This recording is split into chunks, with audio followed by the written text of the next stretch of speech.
ক্ষমতায় যেতে পারে নাই, এখনই দেখি গোপনে তারা আমেরিকার সাথে বৈঠক করে। ক্ষমতায় যেতে পারে নাই, এখনই গোপনে ভারতের সাথে বৈঠক করে। বৈঠক হবে এটা স্বাভাবিক, গোপন কেন? গোপন কেন? সেখানে খ্রিস্টানদের সাথে বৈঠক করার পরে বলেছে তারা শরিয়া আইন দেশ চালাবে না। শরিয়া বলতে আপনারা কি বোঝেন? আমরা নামাজ পড়ি, এটা শরিয়া। আমরা রোজা রাখি, এটা শরিয়া। আমরা ঈদের নামাজ পড়ি, এটা শরিয়া। আমরা হজ করি, এটা শরিয়া। তাই শরিয়া অনুযায়ী আপনারা রাষ্ট্র চালাবেন না, নামাজ বন্ধ করে দিবেন? তাহলে ইসলাম নামটা লাগালেন কেন? ওটাকে সরাইয়া ফেলেন। তবে ভালো করে জেনে রাখেন, ইনসাফের রাষ্ট্র প্রতিষ্ঠিত করবেন। কোন ইনসাফ? আমাদের বাংলাদেশের মানুষ সেই আমেরিকার ইনসাফ দেখতে চায় না, ভারতের ইনসাফ দেখতে চায় না। আমরা ইনসাফ দেখতে চাই, ইসলামের ইনসাফ, মদিনার ইনসাফ। আজকে নির্বাচনী জনসভায় আমরা উপস্থিত হতে পেরেছি, শুকরিয়া তনবরি আলহামদুলিল্লাহ। 2026 এই ফেব্রুয়ারিতেই 12ই ফেব্রুয়ারি জাতীয় নির্বাচন হবে। ভোট দেব। ভোট একটা পবিত্র আমানত।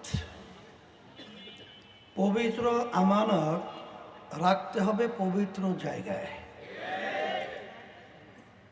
যত নীতি আদর্শ রয়েছে এর ভিতরে সবচেয়ে উত্তম পবিত্র নীতি আদর্শের নাম হলো ইসলাম।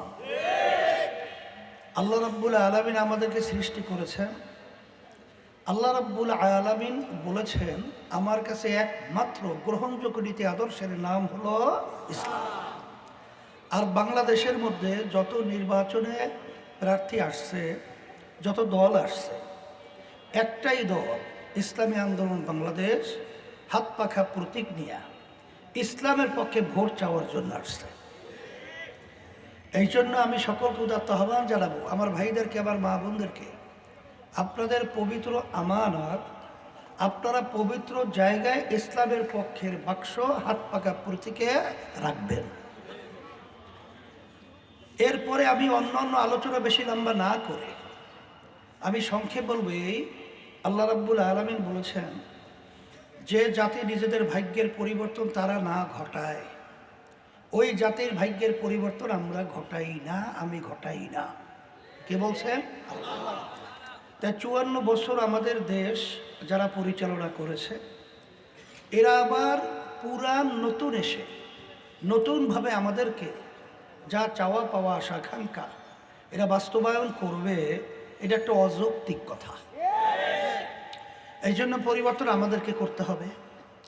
সাথে সাথে আমি বিশেষ করে জামাতের লোকদেরকে বলবো, আপনারা ক্ষমতায় যেতে পারেন নাই, ক্ষমতায় যাওয়ার জন্য রঙিন স্বপ্ন দেখছেন, কিন্তু ক্ষমতায় যাওয়ার আগেই আপনাদের যে আচরণগুলো অত্যন্ত প্রশ্নবিদ্ধ, অত্যন্ত দুঃখজনক, আমরা ধিক্কার জানাই। কিছুদিন আগে আপনারা দেখেছেন আমাদের ভোলায় 4 আসন আমাদের প্রার্থীর বড় মেয়ের উপরে যে ধরনের আচরণ এবং তার গা পর্যন্ত ধাক্কা দিয়ে ফেলাইয়া দেওয়া, এই যে আচরণগুলো করা, এটা কোনো মানুষের কাজ। যারা ইসলাম নাম দিয়ে এই ধরনের আচরণ করে ওটা ইসলামী দল হতে পারে না। আপনারা দেখেছেন